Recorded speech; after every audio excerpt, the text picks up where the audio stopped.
Hi, my name is Nick Kuntz. I'm a neuroradiologist at Mayo Clinic, Arizona, and the focus on today's lecture is going to be subarachnoid hemorrhage.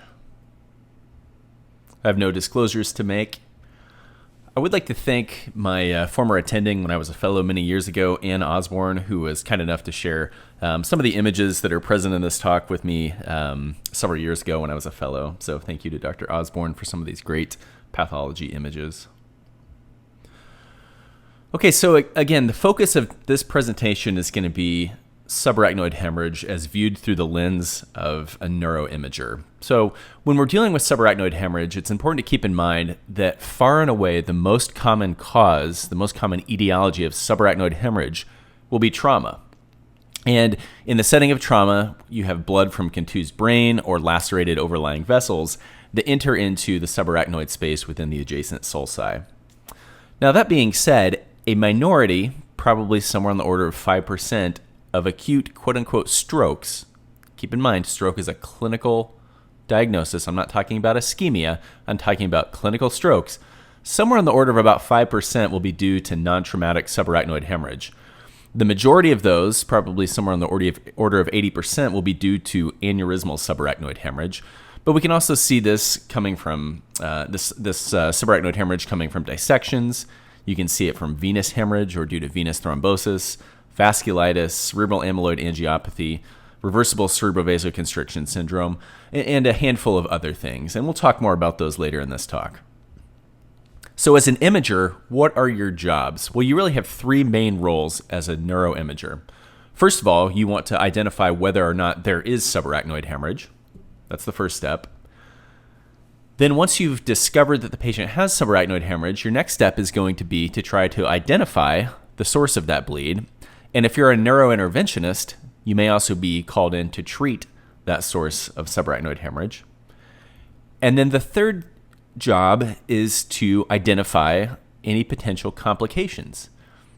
And again, maybe if you're a neurointerventionist, you may be called in to treat some of those complications. And we'll talk more about each of those on down the line in this lecture. So again, the big three jobs. First of all, identify whether or not it's there. Once you've identified subarachnoid hemorrhage, you want to look for the source. And then you also always want to be on the lookout for potential complications. So what does subarachnoid hemorrhage look like on imaging? Well, our first line imaging modality is going to be a non-contrast CT of the head.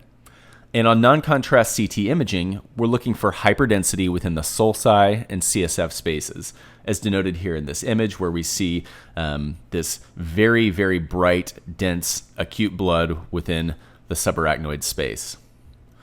We can see this on MRI as well, and acute subarachnoid hemorrhage on MRI has sort of an interesting appearance in the sense that it's iso-intense, typically on T1 weighted imaging, which means it can be visible. It can be subtle, but it can, as in this case right here in the suprasellar cistern region, it can sort of stand out against the darker background of CSF. Acute subarachnoid hemorrhage tends to be T2 bright, so it's really impossible to see on the T2 weighted image. It blends right in with the CSF. This was that same patient. We can't really delineate where the blood products are on the T2 weighted image. On FLAIR, acute subarachnoid hemorrhage is commonly hyperintense. So here we can see we've got too much signal intensity within the subarachnoid space, sort of in the suprasellar cistern, in the interpeduncular fossa, and even along the cerebellar folia. So that would be very suspicious. We have a couple of sequences that are very specific, or very sensitive, I should say, for looking for blood. First of all, we have our GRE sequence, and we get susceptibility artifact from blood product. So it's dark on the GRE sequence. Here we can see this hypointensity within this sulcus with that blooming artifact. When we use our susceptibility weighted imaging, it's much more conspicuous. People oftentimes refer to SWI as GRE on steroids and really think of it as just a much more sensitive tool for detecting blood products. So here we can see in that same sulcus how much more conspicuous that subarachnoid hemorrhage is with that hypointensity, that blooming artifact.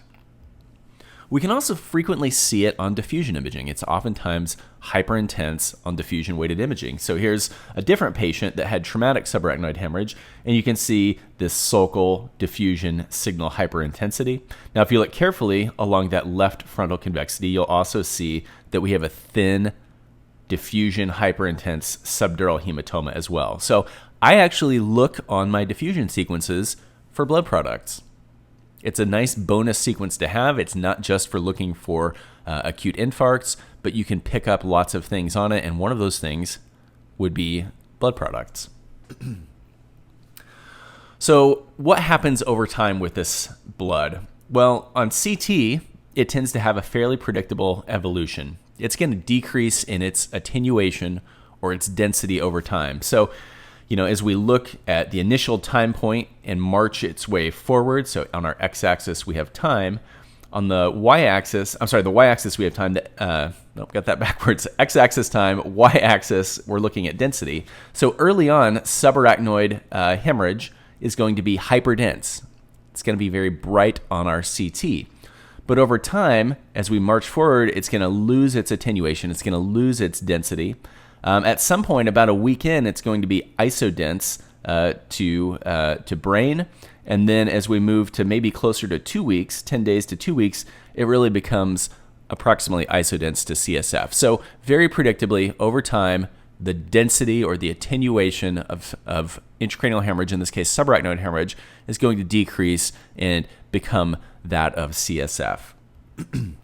Now, MRI, it's a little bit more complicated, and you can get variable MR signal intensity as time marches forward with blood products, and that has to do with multiple factors. It has to do with the oxygen status of the hemoglobin, whether or not it's intracellular or extracellular hemoglobin, or whether we've got methemoglobin involved. The particular pulse sequences, we get different signal intensity. And then this all gets confounded as it's mixing with cerebrospinal fluid as well. So in general, there are some basic rules of thumb, but just know that there is some variation in signal intensity of blood products over time on MR imaging. And I won't go into any more detail about that. But that being said, MRI is actually very, very sensitive for intracranial hemorrhage. You just have to know to look for it.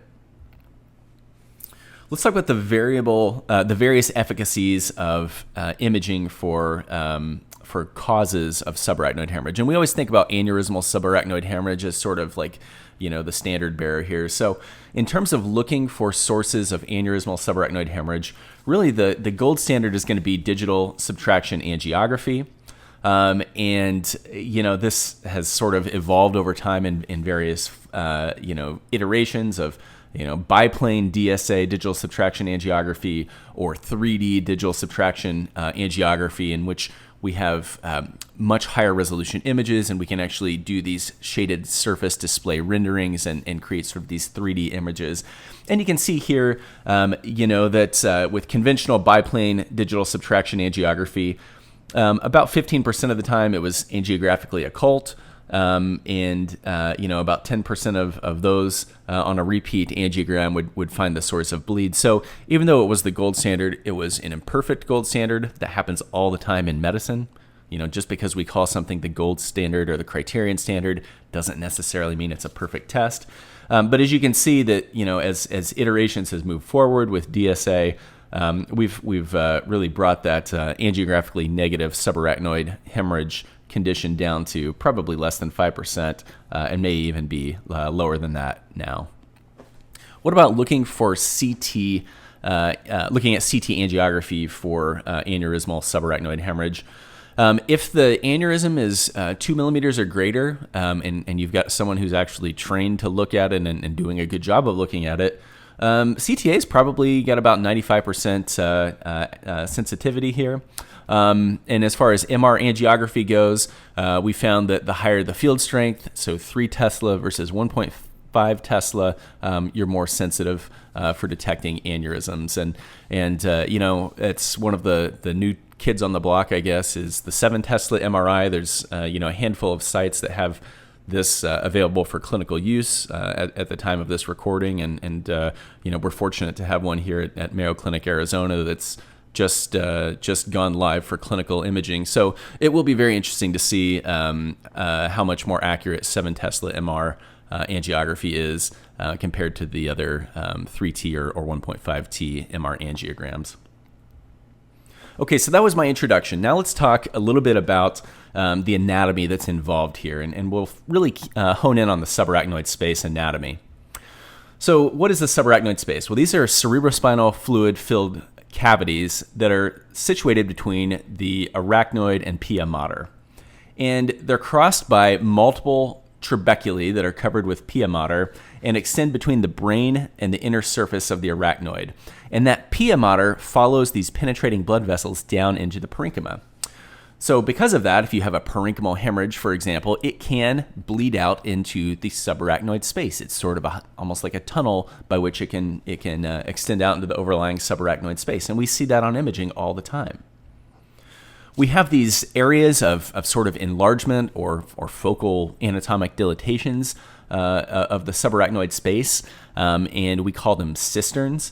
And these are located along the base of the brain, along the midbrain, the pons, the pineal region, around the cerebellum, and the rest of the brainstem. And we name these relative to the structures that they're next to. So we have, for instance, the perimesencephalic cistern, or the suprasellar cistern, or the quadrigeminal plate cistern. And these cisterns are important because whenever you have aneurysmal subarachnoid hemorrhage, it bleeds into the nearest cistern. So if you see an area, one of these CSF spaces, that has a disproportionate amount of subarachnoid hemorrhage in it, it can be a very, very useful tool on your non-contrast CT for predicting the origin of that aneurysmal subarachnoid hemorrhage. So for example, if you have a disproportionate amount of subarachnoid hemorrhage aggregating within the interhemispheric fissure, we're going to be thinking about an anterior communicating artery aneurysm as the most likely source. If it's disproportionately distributing within one of the sylvian fissures, we're thinking about possibly an MCA bifurcation aneurysm. If we see that subarachnoid blood disproportionately within the suprasellar cistern, we're thinking about ICA and posterior communicating artery aneurysms. And then if it's localized within the prepontine cistern, we're suspicious that we're dealing with a vertebrobasilar aneurysm as the source of aneurysmal subarachnoid hemorrhage. So here's an example of when we have a patient who has subarachnoid hemorrhage that's disproportionately aggregating within the interhemispheric fissure, as denoted here by the yellow arrow. Now, I'll tell you, yes, it has distributed. We see it in the sylvian fissures bilaterally, but the biggest conglomerate of this is in the interhemispheric fissure. And now, right where that arrow is pointing, there's a little hypoattenuating or hypodense area as well. That's a really important observation to make because that's a secondary finding. In this case, same patient, here's our CT angiogram. This is the coronal CTA MIP, maximal intensity projection image. We can see that anterior communicating artery aneurysm. This is from the 3D digital subtraction angiography with a shaded surface display rendering. We can see sort of this bilobed anterior communicating artery aneurysm. This was the source of the patient's subarachnoid hemorrhage. Here's an example of that blood disproportionately aggregating in the suprasellar cistern. It's asymmetrically off to the right side. Yes, it has tract elsewhere. Yes, it's probably even intraventricular as well, but it's disproportionately in the right suprasellar cistern.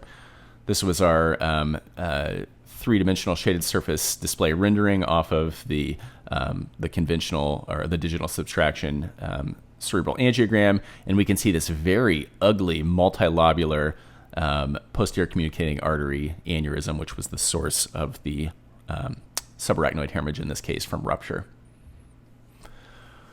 Okay, let's talk about our most common cause of subarachnoid hemorrhage, and that's going to be trauma. So traumatic subarachnoid hemorrhage is found in the large majority of cases of patients who show up with moderate to severe head trauma. And now that can be either the result of a direct blow to the skull, or it can be a non-impact closed head injury, sort of a deceleration type injury that can cause shearing of those bridging veins. So again, the mechanisms that are at play here, as I mentioned, you can have sort of that tearing or shearing of cortical veins as well as cortical arteries. We can have contusions of the brain parenchyma or even parenchymal lacerations sometimes that rupture out into the subarachnoid space. We talked about that transit of blood along those spaces earlier in the talk. We can also have bleeds that occur within the choroid plexus that can spill into the subarachnoid space.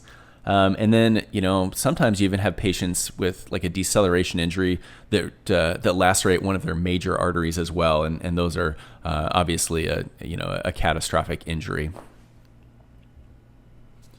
Now, this traumatic subarachnoid hemorrhage can occur sort of as an isolated finding in the setting of trauma. But when you see subarachnoid hemorrhage in the setting of trauma, you have to look very, very closely because it oftentimes is associated with other traumatic brain injury, whether that's a parenchymal contusion or a subdural or an epidural. Be on the lookout for other types of intracranial hemorrhage, so-called multi-compartmental intracranial hemorrhage.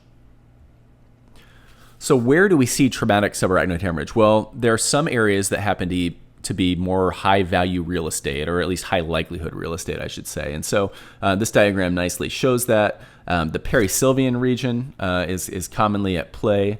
The anterior and inferior frontal and anterior temporal lobes are commonly areas that are involved with trauma because you fall and smash your head, and that's the part of the brain that gets jarred against things with impact. Or you can get it up at the convexities, convexal subarachnoid hemorrhage as well, and that may be due to either getting a striking blow across the top or side of the head, or it can be due to sort of that sloshing of the brain with deceleration in the setting of trauma.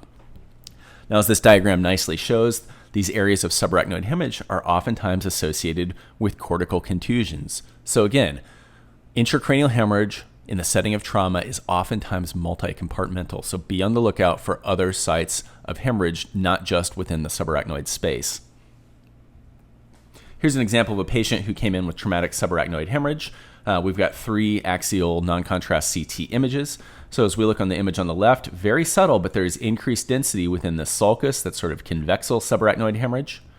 Image in the middle showing intraventricular hemorrhage along the frontal horn of the lateral ventricles, left greater than right. And then very subtle, but you can see there's a little bit of increased attenuation within the intrapeduncular fossa as well. So that's a little bit of layering subarachnoid hemorrhage. This is another patient with traumatic subarachnoid hemorrhage in the setting of diffuse axonal injury or traumatic shear injury. Here we can see on the susceptibility weighted image, we've got some susceptibility effects layering dependently within the occipital horns of the lateral ventricles. So that's in the CSF. It's part of the subarachnoid space. So we've got layering intraventricular hemorrhage. But as I said before, it's oftentimes multi-compartmental. Here we can see lots of other small foci of parenchymal hemorrhages in the periventricular and the coronal radiatal white matter. And you've really got 2 important tools that you can use when you're looking at patients with diffuse axonal injury or traumatic shear injury. Your susceptibility weighted imaging, of course, but also your diffusion. This is a DTI trace, and we can see that we've got areas of diffusion signal abnormality involving the corpus callosum, basal ganglia. So use both of those in tandem.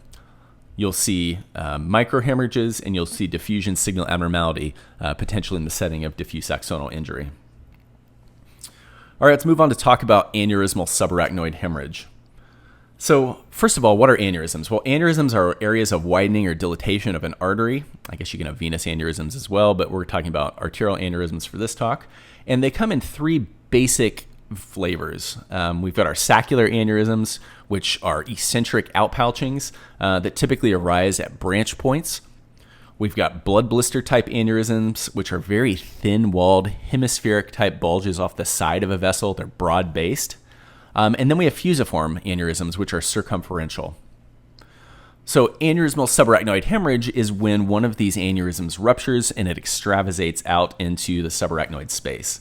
So typically that's going to be due to the rupture of a saccular aneurysm. That's far and away the most common, but we can certainly see blood blister type aneurysms rupture as well. We'll talk more about that in a moment. How do these patients present? Headache is the most common presenting symptom. These patients oftentimes have a rapid onset, worst headache of their life, so-called thunderclap headaches. But they can also have neck pain, almost like meningitic type symptoms in their neck. And they may also be vomiting as well. And that's one of those subtle indicators that there's something going on.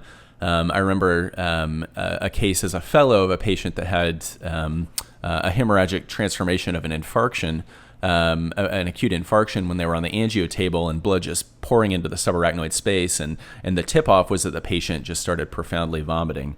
So that can be, when taken into consideration with these other symptoms, that's actually something that should be very alarming from a clinical standpoint. So aneurysmal subarachnoid hemorrhage, as this slide is entitled, is a big deal. Now, it's uncommon. As I mentioned before, it only accounts for like 3 to 5% of all quote-unquote strokes, but these numbers are pretty staggering. So about 2/3 of the time, aneurysmal subarachnoid hemorrhage is either fatal or disabling. It accounts for about 1/3 of all stroke-related years of life lost. About 1/3 of patients with aneurysmal subarachnoid hemorrhage die within 72 hours.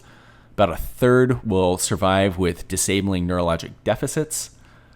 About 25% will have in-hospital mortality even with treatment.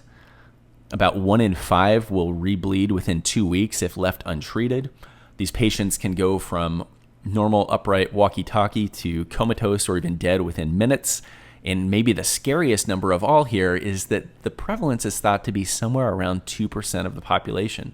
So this is a common lesion that can have devastating impact on patients. So, as a neuroimager, it's critically important that you make this diagnosis quickly and these patients get treated quickly. All right, let's talk about saccular aneurysms. As I mentioned before, these occur at branch points typically, or at areas where you've got high biomechanical stress. And by that, I mean, things like fenestrations or anatomic variation in which you have asymmetric flow. Like for instance, if you have an aplastic A1 ACA, that means that that side's A2 ACA is supplied from the contralateral side, so that ACOM will be receiving disproportionate flow. So, not all fenestrations, in fact, only a very small minority of fenestrations are associated with the aneurysms, but anytime you have some sort of imbalance in flow hitting a spot in a blood vessel, over time that can predispose to biomechanical weakening of the wall, leading to aneurysm formation. Aneurysms can be multiple, so that's a common thing we think about. With saccular aneurysms, avoid that satisfaction of search. If you find one saccular aneurysm, you really need to dial up your scrutiny of looking for other aneurysms, because your risk of having a second aneurysm increases when you have that first aneurysm found. And there are certain disorders that are at high risk for developing aneurysms. We think about autosomal dominant polycystic kidney disease as sort of the classic example, but also think about things like Marfan syndrome and other connective tissue disorders in which they have weakening of the walls of these intracranial arteries. So here's just a nice diagrammatic example of what saccular aneurysms look like. Again, little outpouchings at the branch points, so-called berry aneurysms. And you can see on this gross pathology specimen what it looks like. And here, kind of this volcano of eruption coming out of this anterior communicating artery saccular aneurysm. So here's an example of a saccular aneurysm, subtle finding on non-contrast CT, but we see this rounded area of slightly increased attenuation. Here's the MRI on the axial T2 weighted image. We see this dilatation of the flow void. So flowing blood is dark on T2 weighted imaging and on FLAIR. And so we look at the so-called flow voids of these arteries of the circle of Willis. And here we see this area of dilatation of that flow void. And then here's our CT angiogram of the supraclinoid ICA aneurysm showing that saccular outpouching, this domed up area of the vessel. This is an example of a ruptured saccular aneurysm. So here we see this very large temporal lobe hematoma. There's surrounding vasogenic edema. But then look at sort of the margins of the clot. There's this little sort of rounded area of sort of intermediate attenuation. That's suspicious, like maybe that could be the aneurysm. Sure enough, it was. Here's our CT angiogram. We see this bilobed aneurysm of the MCA bifurcation next to this hematoma. And here was sort of a 3D reconstructed image off of the CT angiogram showing that MCA bifurcation, ruptured saccular aneurysm. So what's the risk of a saccular aneurysm rupturing? Well, it's a bit controversial in the sense that, if you look at different studies, you'll get different numbers.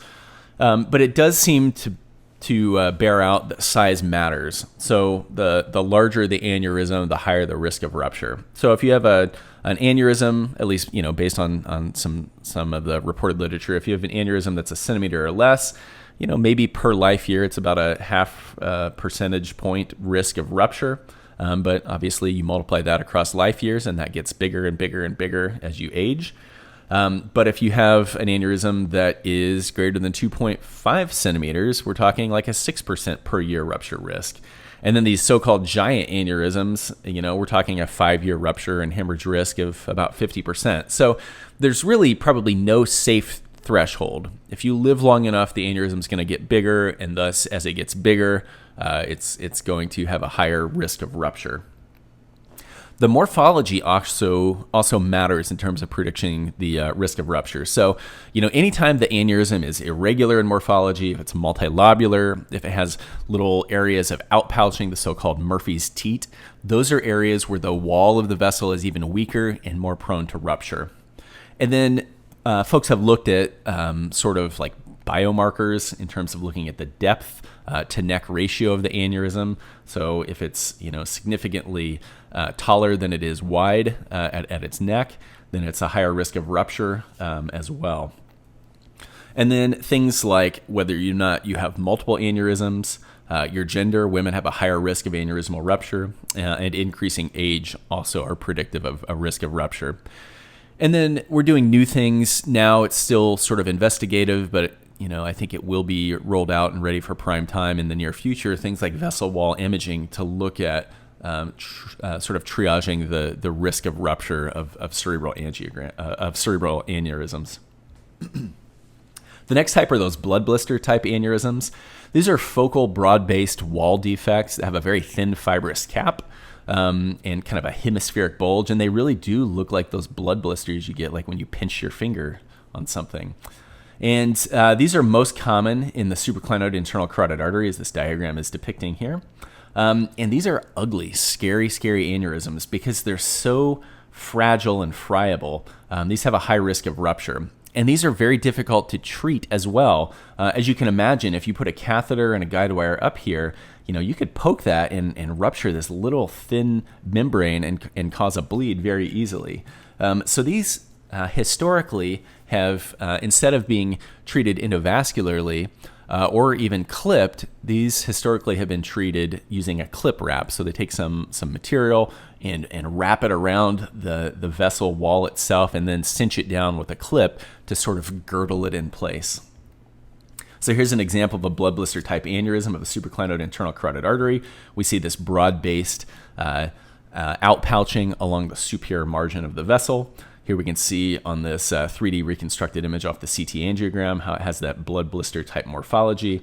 And then here's a lateral digital subtraction angiogram, again showing broad-based sort of wide outpouching off the subarachnoid ICA, a very, very typical location of this. The last type of aneurysm we'll talk about will be the fusiform aneurysms. These are circumferential and segmental in their distribution. They're commonly solitary, but sometimes patients have them multifocally as well. Oftentimes, these are associated with atherosclerotic disease, but you can also have non-atherosclerotic etiology, fusiform aneurysms. You can get infectious or inflammatory etiologies, and you can also see these as the result of an arterial dissection. Now, the thing about fusiform aneurysms are that even though they're oftentimes very big and scary looking, the risk of hemorrhage is much, much lower compared to saccular or blood blister type aneurysms. So here's an example of a fusiform aneurysm of the basilar artery. You can see that this vessel is just too wide in diameter. It's sort of causing mass effect upon the ventral pons. And if we look on this lateral MIP, maximal intensity projection image off of a MRA, we can see just how sausage-like and long segment this circumferential dilatation is. Same patient, lateral digital subtraction angiogram showing the same morphology.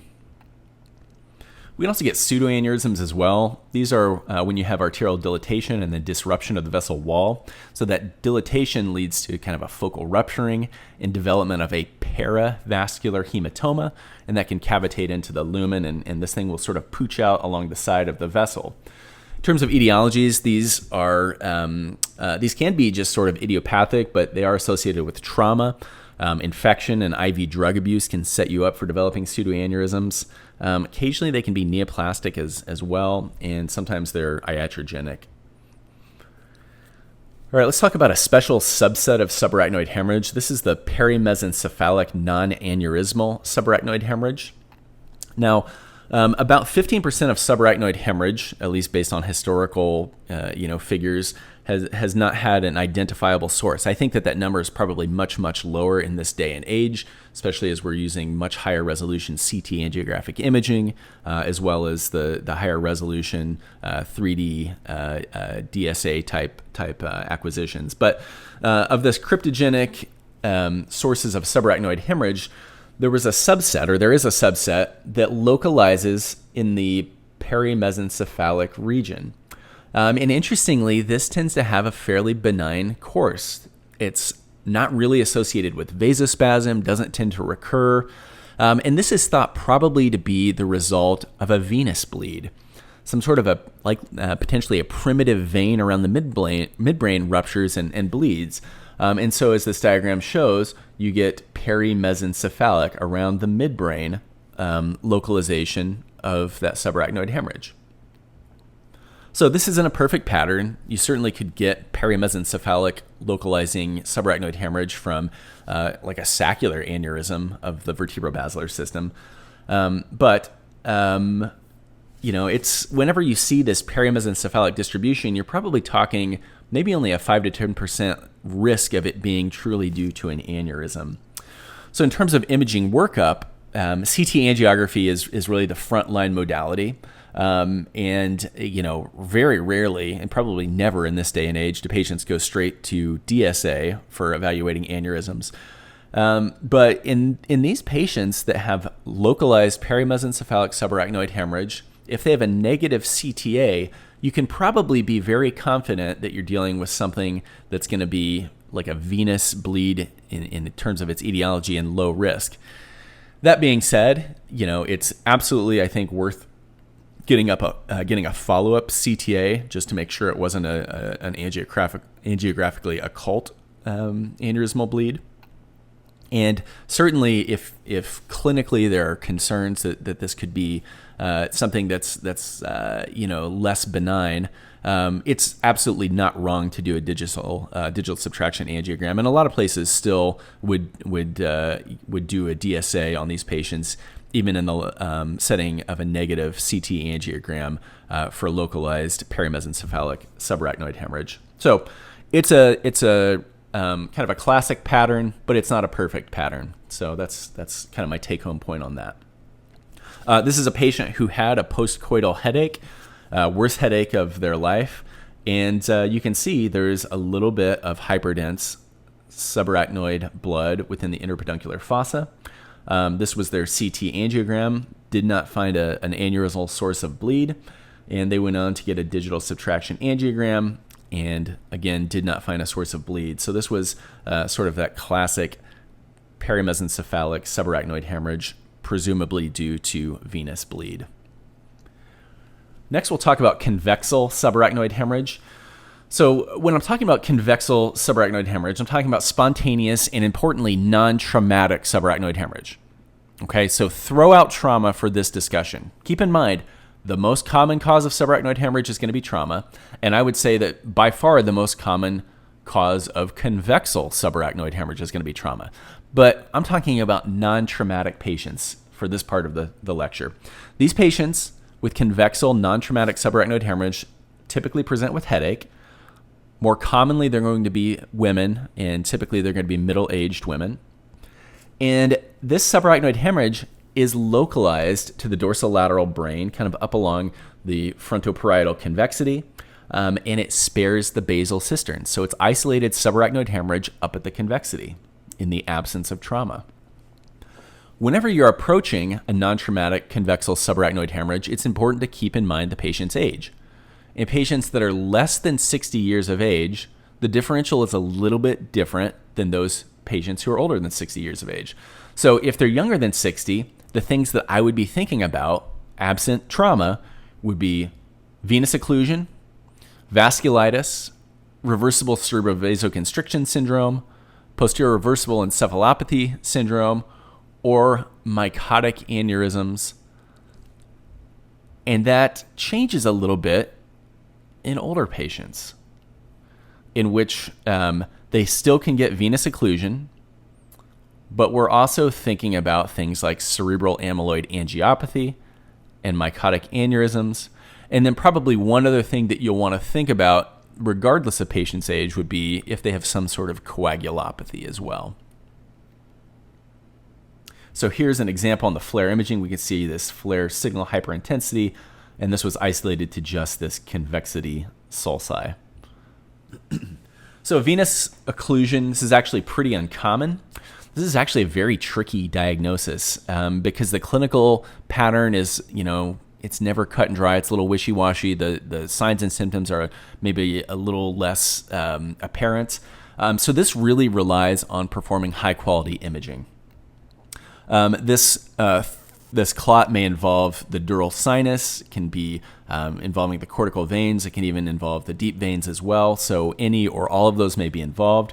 Here we can see on this digital subtraction angiogram this filling defect within this large cortical vein. And, it's been reported that probably just over half of patients with isolated cortical vein thrombosis also have subarachnoid hemorrhage. So those two do cluster together. So here's a patient with cortical vein thrombosis. Look at this non-contrast CT. Look carefully. We've got this density out along the convexity. And if you were to do reconstructed images, look at this on the coronal or sagittal plane, this is kind of tubular and sausage-shaped. Do a CT venogram, and you can see corresponding with that lesion, we have a filling defect within the superior cortical anastomotic vein. Here's what it should look like, nice and opacified. Here we've got a filling defect. So this is cortical venous thrombosis. This can be associated with subarachnoid hemorrhage. We can also see vasculitis is presenting with convexal subarachnoid hemorrhage. Vasculitis is when you've got inflammation with destruction or necrosis of the vessel walls. This is actually a pathologic diagnosis. You need histopathology to confirm that necrosis of the vessel wall with this inflammatory infiltrate. Fortunately, this is a rare entity, but we do see it.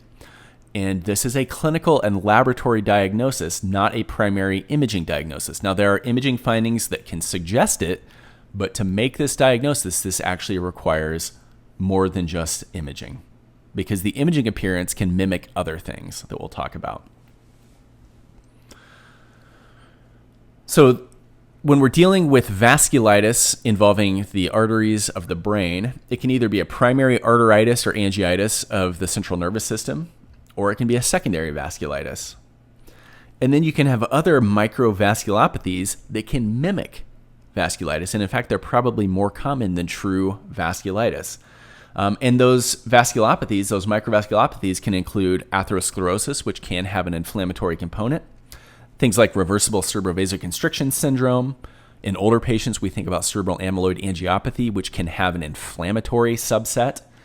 And then we think about oddball things like retinocochleocerebral vasculopathy, also known as SUSAC syndrome, that can have sort of this appearance as well.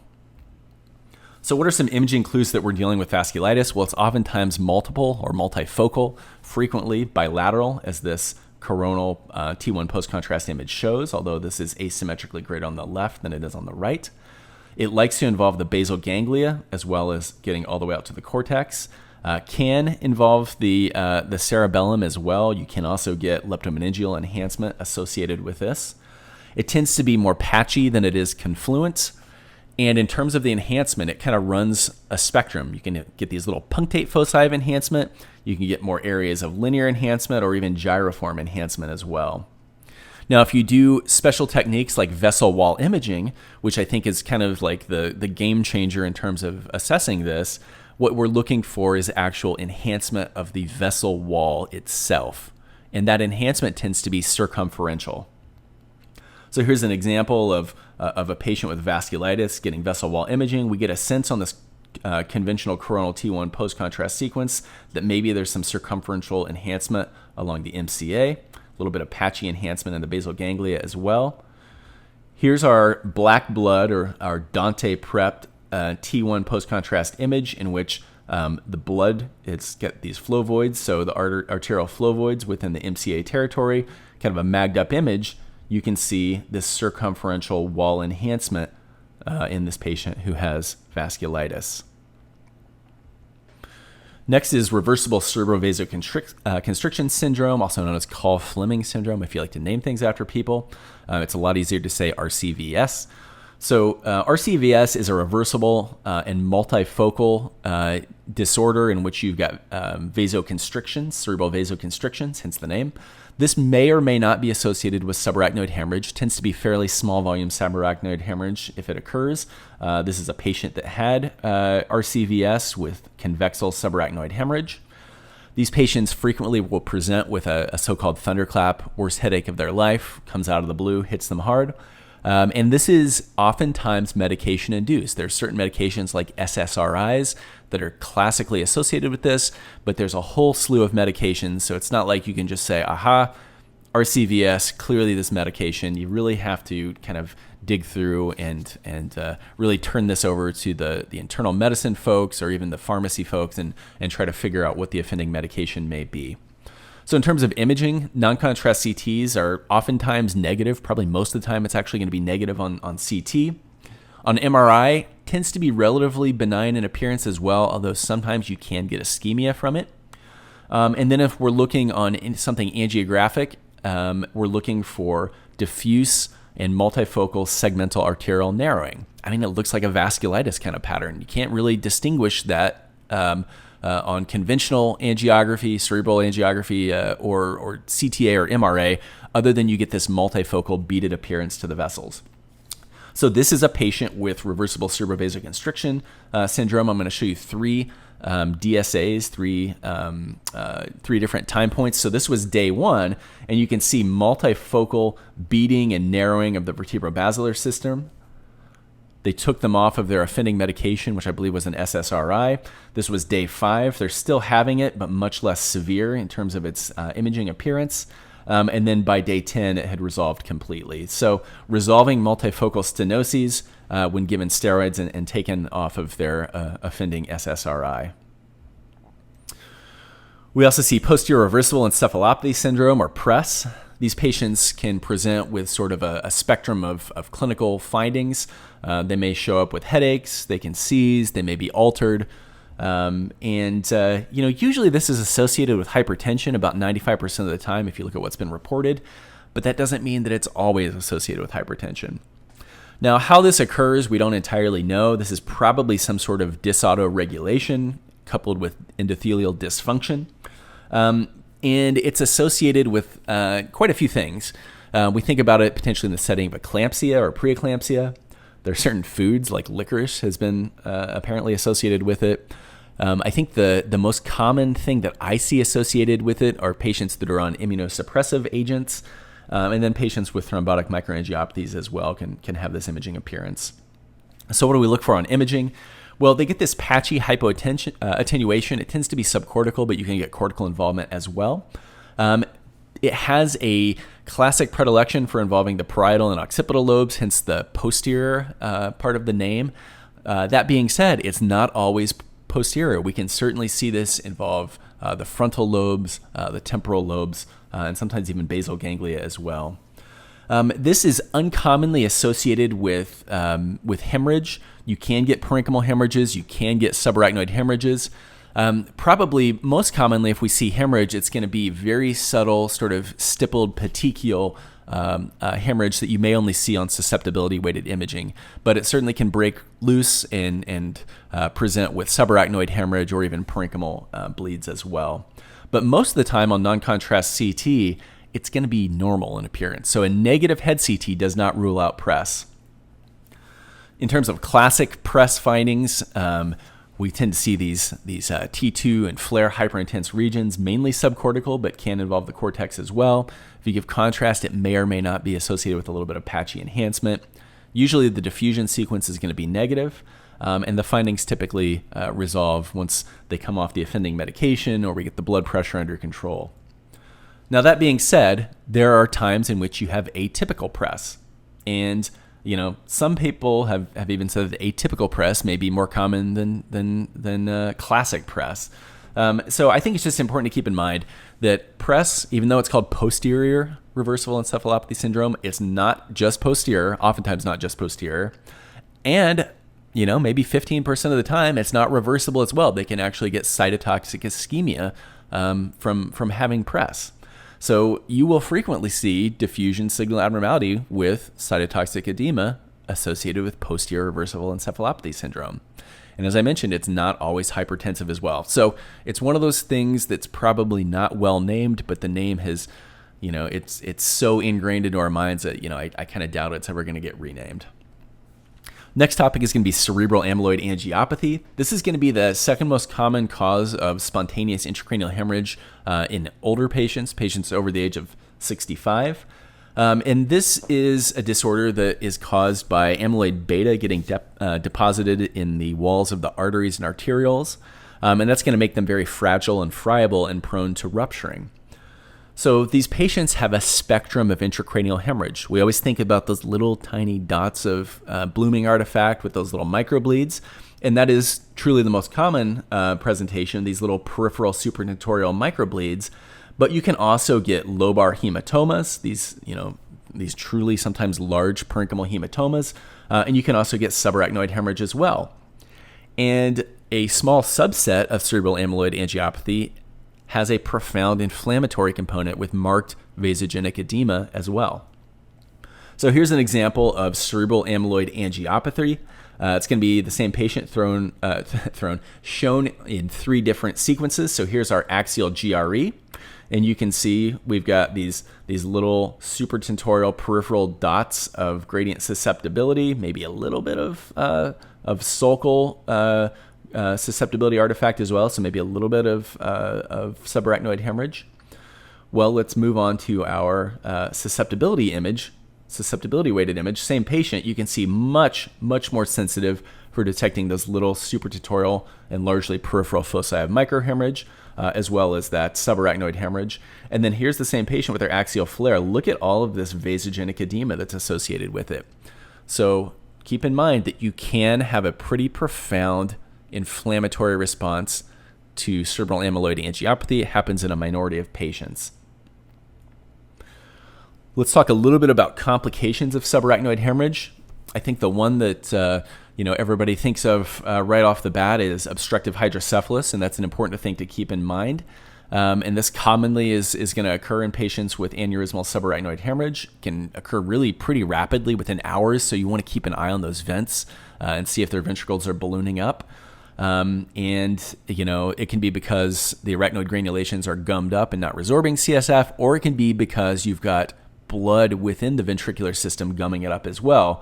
So the severity of obstructive hydrocephalus, the likelihood that it's going to rapidly deteriorate is kind of potentiated by having intraventricular hemorrhage, as this axial non-contrast CT shows, this layering intraventricular hemorrhage.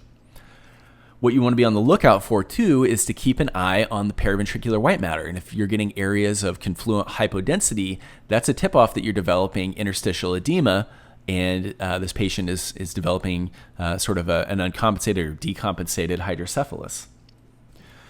We also want to think about vasospasm. Vasospasm in the setting of subarachnoid hemorrhage is typically associated with subarachnoid hemorrhage rather than, say, traumatic subarachnoid hemorrhage. So really, when we're talking about vasospasm, we're thinking aneurysmal subarachnoid hemorrhage. And it's thought that about 2/3 of patients with aneurysmal subarachnoid hemorrhage have vasospasm to some degree. About maybe 1/3 of these patients will become symptomatic from it. But this is a really critical thing, and this is why patients with even treated aneurysmal subarachnoid hemorrhage remain in the ICU under careful monitoring. That's because these patients can develop delayed cerebral ischemia, and this is a major cause of morbidity in patients who initially survive that subarachnoid hemorrhage. And so this can occur, in a minority of patients. This can be hyperacute, occurring within, the first 48 hours of the aneurysmal bleed. And it typically is going to start, though, in about 72 hours. And it's going to peak at about 7 to 10 days and then subside, over weeks 2 to 3. So this is an example on a cerebral angiogram of what vasospasm looks like. It looks very much like rcvs, only the clinical context is different. Here we have an aneurysmal subarachnoid hemorrhage, and we can see these areas of beaded stenosis of multiple intracranial arteries. So digital subtraction angiography is really kind of the gold standard for looking at this and assessing this. When I was a fellow, we would frequently do serial DSAs on these patients to monitor their vasospasm, and we would do things like intraarterial verapamil administration in patients that were having symptomatic vasospasm.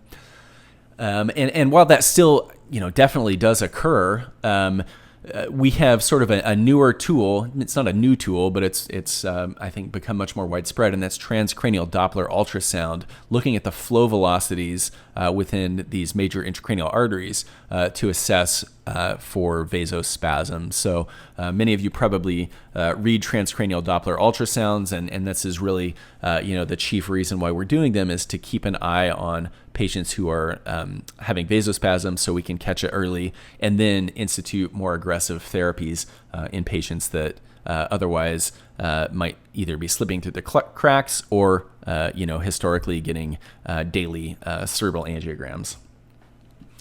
Another complication that we think of with subarachnoid hemorrhage is superficial siderosis. This is more of a chronic complication. This is due to recurrent subarachnoid hemorrhage. In these patients whose meninges and the peel surfaces and subpeel surfaces of the brain and brainstem have been coated by subarachnoid hemorrhage, they get hemosiderin deposition. And that occurs along the brain, the brainstem, cranial nerves, spinal cord, really anywhere along the neuroaxis. This is important because it is cytotoxic or neurotoxic, I should say. And it can lead to really profound and terribly disabling consequences. So these patients can develop ataxia, profound sensorineural hearing loss, and sometimes even epilepsy as a result. So this is what it looks like. These are two axial GRE images, just at different slices, and you can see it looks like someone took like a Sharpie, like a black Sharpie, and traced all of the leptomeningeal surfaces of the posterior fossa, as well as the cranial nerves. So the last part of this talk, we'll speak very briefly on subarachnoid hemorrhage mimics. So the first to keep in mind is pseudo-subarachnoid hemorrhage. This is a situation in patients that have diffuse cerebral edema. And so whenever they have diffuse cerebral edema, their brain parenchyma swells and becomes hypodense. So the relative density or the relative attenuation of the brain parenchyma is globally decreased. And when that is sort of opposed up against the arteries, say in the circle of Willis, the normal attenuation of those arteries mimics subarachnoid hemorrhage.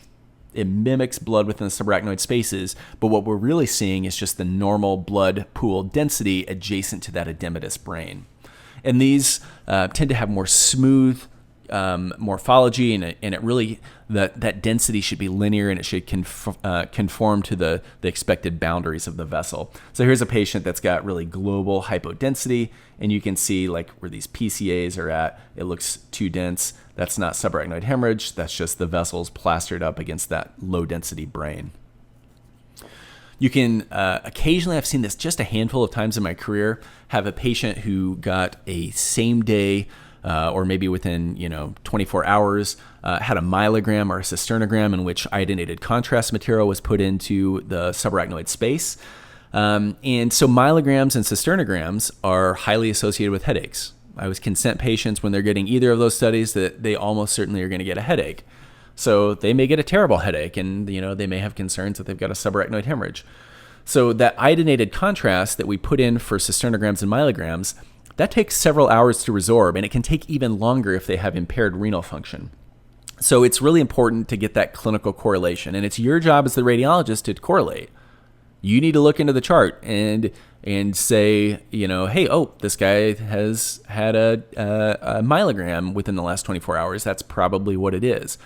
It's not like you just see this diffuse sulcal and subarachnoid space hyperdensity and give a differential every time. Oh, this could be blood. This could be iodine. No, you are a doctor as a radiologist. You need to take ownership and really try to tease that out. Meningitis can also, to some degree, mimic subarachnoid hemorrhage. There are certain infectious organisms that that tend to have more of a basilar distribution, things like tuberculosis and some of the fungal infections like coccidiomycosis.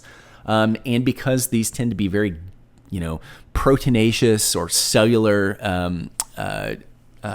debris within the subarachnoid spaces, they can be relatively dense on non-contrast CT. So here we've got, in the basal cisterns, we've got sort of this increased attenuation. It's greater in density than the CSF that's in the ventricles. So, the question is, am I dealing with someone who had an aneurysmal bleed, within the last few days and we're catching it? Or am I dealing with a basilar meningitis and obstructive hydrocephalus with this periventricular interstitial edema? And this was a case of TB meningitis. So there is a differential to think about with, it may not be meningitis, may also be leptomeningeal carcinomatosis or even sarcoidosis, other granulomatous things can have this imaging appearance as well. And then the last thing to keep in mind would be supplemental oxygen. So whenever patients are given supplemental oxygen, typically, if they're getting an MRI with sedation or general anesthesia, the paramagnetic effects of that supplemental oxygen can result in increased flare signal within the sulci. And so areas that have a lot of p-arachnoid surface area, you get sort of this facilitated diffusion of free oxygen into the cerebrospinal fluid, and that drives up the signal intensity. And then if you have patients that are undergoing anesthesia, they have lowered oxygen consumption, which means you've got increased dissolved oxygen as well. So it all sort of perpetuates into getting this pattern of, diffuse sulcal flare signal hyperintensity. Another patient on the axial images, you can see it all just diffusely throughout the supratentorial sulci, as well as in the basal cisterns as well. So, keep in mind, when I see this pattern, look on your localizers, look on your sagittals, see if it looks like they're intubated. If there's any question, call to the MR techs. They know the answer to that. Okay, so I provided in this talk an overview of subarachnoid hemorrhage. We talked about some of the anatomic considerations of the subarachnoid spaces, as well as the anatomy, the vascular anatomy that can set you up for developing subarachnoid hemorrhage. We talked about several different types of subarachnoid hemorrhage as well. The most common being traumatic, but lots of other important etiologies, in particular aneurysmal subarachnoid hemorrhage. As a radiologist, again, you want to be looking for the subarachnoid hemorrhage in the first place, but you also want to look for the etiology, and then, of course, potential complications. And then at the end, we talked a little bit about mimics, and that's an area where you really need to sort of do your due diligence and figure out if it's something else that could be masquerading as subarachnoid hemorrhage. But whenever you have a patient that has subarachnoid hemorrhage, it's always an emergent finding. It's incumbent on you as the interpreting radiologist that you rapidly identify, and if you're a neurointerventionist, potentially treat the potential sources and complications of subarachnoid hemorrhage. So it is a scary diagnosis. It's also a common diagnosis. I think it's something that you really need to be very familiar with as a radiologist, or if you're a non-radiologist looking at these images as part of your clinical practice, it's good to know about. So with that, I'll thank you for your attention to this talk. If you're enjoying these educational neuroradiology videos I'm putting out, please hit the button to subscribe, and that way you'll be alerted anytime one of these new videos gets uploaded. And so please take a look at the other content on this education channel. And again, I always thank you for tuning in and your attention to this. I think it's kind of a fun way to learn and just share knowledge with people who have an interest in neuroimaging. Thanks a bunch.